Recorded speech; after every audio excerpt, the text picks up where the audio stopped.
I'm just going to cut to the chase. Clash Royale has a terrible dev team. I'm not going to sugarcoat it like some people are. I'm just going to say it straight up. The Clash Royale team is just awful, plain and simple. Now, I'm not saying that as a means to attack the dev team. I do not condone or encourage any verbal or physical abuse to the people working on Clash Royale, and I'm not trying to attack the individuals of the people working on the game. What I am simply saying is that as a dev team who is responsible for their own game, they're absolutely terrible. And I don't say that lightly. Mostly when people say that a dev team sucks, they're probably no older than 13 and fell victim to the most minor of inconveniences in relation to the game. After seeing what has been done to Clash Royale over the years, I can definitely say that the team is really bad. They're just not good for the game. And by terrible, I don't mean inexperienced. I don't mean underqualified. I don't mean unskilled. The Royale team is very experienced, very qualified, and very skilled. If they weren't, they wouldn't be working on a game as big as Clash Royale. Terrible in this context refers to how careless, greedy, inconsiderate, and neglectful they are to the game. In many ways, that's worse than just not being talented enough. Now, I'll admit, I got back into Clash Royale very recently, for reasons unrelated to the game itself, so I understand that I may not be the best person to talk about this topic. However, I watch content creators who cover the game. I visit the Clash Royale subreddit pretty frequently, and I do pay attention to the news related to the game a decent bit. Shortly after I returned to Clash Royale, I heard news that they were changing some of the rewards around with masteries.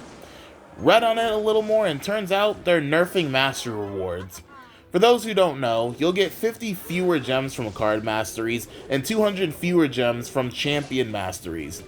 Now, I'm thinking, surely they're going to reallocate those missing rewards somewhere else, right? Well, right, they are, but they'll be going to the trophy road. Sounds really cool, until you realize that if you're at 9,000 trophies, you cannot claim the gems that were moved from card masteries. Therefore, it's a nerf to people who have played the game for a while. Honestly, reading that just pissed me off. Normally, I would look at this kind of stuff and go, oh, it's just Clash Royale fucking over their players, just the usual. But no, reading this genuinely made me a bit frustrated. And before you guys say anything, this is coming from someone who's not even at 6k trophies, so I'm not even in the demographic of players who are getting fucked by this change. This is such a blatant middle finger to the dedicated players. There's literally no way the team doesn't know about this. But here's the thing. They do know. They just don't care. Now, I will admit, I do understand why they're doing this. It's to make gem rewards more accessible to players, and this change in and of itself isn't a bad thing because it's just easier to get the rewards from climbing trophies than it is grinding masteries.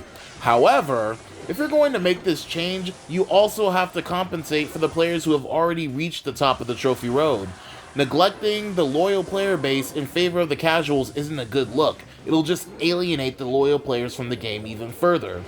You know, which isn't a good thing because the loyal players are the ones that are spending the dough. But what do I know? I'm just a sucker who's dumb enough to give two shits about Clash Royale.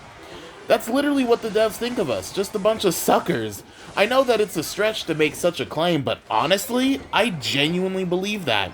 Look at the previous update, which has been crowned as the worst update in Clash Royale history. Removal of the season shop, a feature that everyone loved, removal of chests, not chest timers like they had advertised, but the chests themselves, removal of up to 50% of free-to-play progression, and me personally, removal of any hope that I have for the developers. A lot of people were upset and thought that this would finally be the nail in the coffin for Clash Royale. I mean, I personally didn't think that. I made a whole video going over why that wouldn't be the case, but a lot of people did. What no one could have predicted, not even me, was that Royale would get a resurgence in popularity after the update. A resurgence that, in my honest-to-goodness opinion, is extremely undeserved. Now, I want to clear this up. I don't hate Clash Royale. I really don't. It's the game that introduced me to Supercell as a company. I would love to see Clash Royale succeed and thrive, but the thing is, with the way that it's been treated by the developer team, it doesn't deserve it. So many bad decisions being made that negatively impact the game for players, and it feels like the team is being rewarded for making said decisions. It can be pretty frustrating. Now, do I blame the players? Absolutely not, and I think it's stupid to blame them.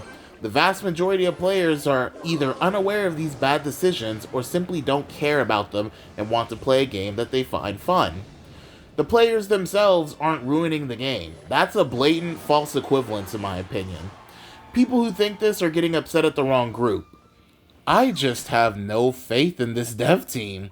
It's one of the reasons why I don't make a lot of content on Clash Royale, because if the people working on the game don't give a fuck, then why should I give a fuck? It's just a bunch of talent going to absolute waste. The team has no relationship with the community, probably because they have no dedicated community manager, which, speaking of which, holy shit, this game has no dedicated community manager. Like, how does that happen? Clash Royale is the only Supercell game without a community manager. Heyday, Boom Beach, and Moko have 1. Squad Busters has 2. Clash of Clans and Brawl Stars has 3.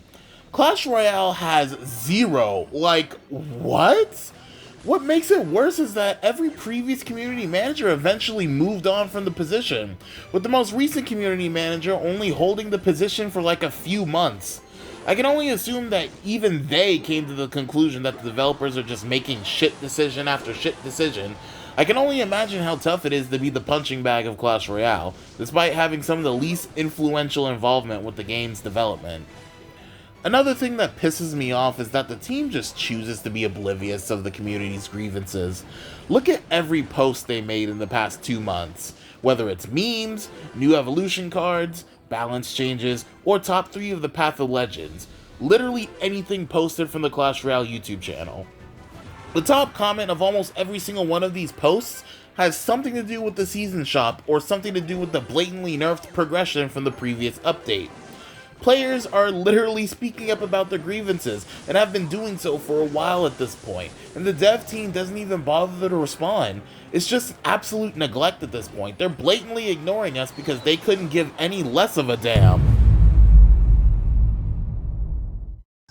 Okay, so this part of the script was made after the announcement made in CRL about the June 2025 update. If you don't know, Marco, who is a game tester for Royale, made an appearance and answered a few questions regarding the new update. I'm just going to go over these rapid fire. They're removing the ability to see Elixir during live spectating, which I'm surprised they took so long for this, but better late than never. Clash Mini is confirmed coming in the next update, which if you've been watching my channel for long enough, you know that's what I'm the most excited about.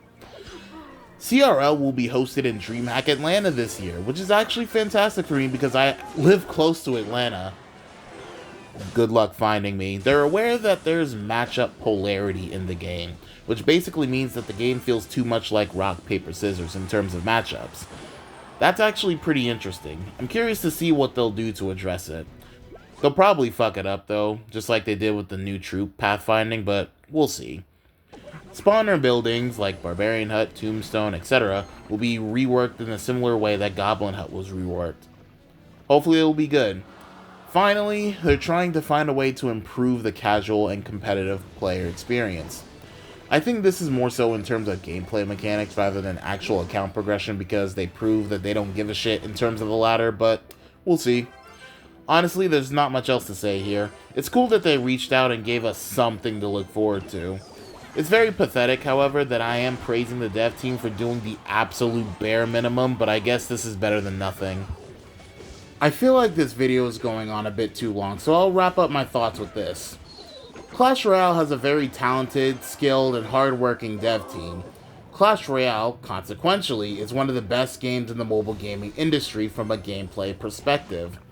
However, the lack of care from the dev team is just making the game a worse experience.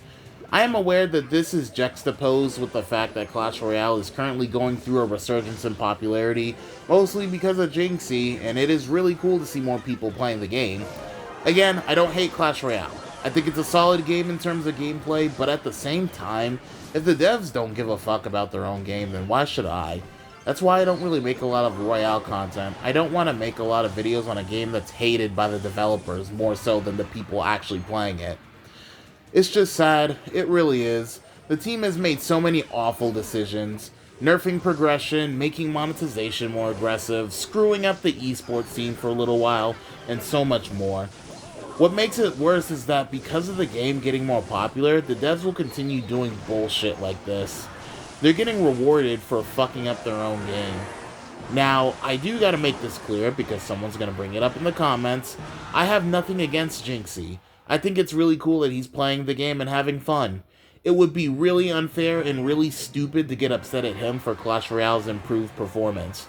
He has no idea what's going on behind the scenes, just like the vast majority of players, and just plays the game that he really enjoys. Please don't be stupid and blame him for inciting the developers to make stupid decisions, because that is just straight up wrong. However, I still stand on the fact that the CR team doesn't deserve the success, and honestly, I kind of fear what they'll do with the game going forward. It doesn't look like they're gonna listen to their players anytime soon. That's it for me. I'm done yapping. I re-downloaded Clash Royale a little while ago, and while I am having fun with the game right now, I can't deny the fact that it's getting the worst care and treatment it could possibly get, especially compared to the other Supercell games.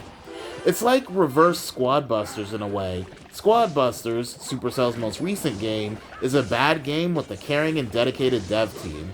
Clash Royale, conversely, is a good game with a dev team that doesn't give a fuck, which honestly is worse than the other way around. It is what it is, I guess. Let me know what you guys think about the state of Clash Royale in the comments. Thank you guys so much for watching, and the next Clash Royale video I'll do will probably be related to Clash Mini because, again, it's what I'm the most excited for. Hopefully it'll be good. I'm done. Take care of each other and love each other. Peace.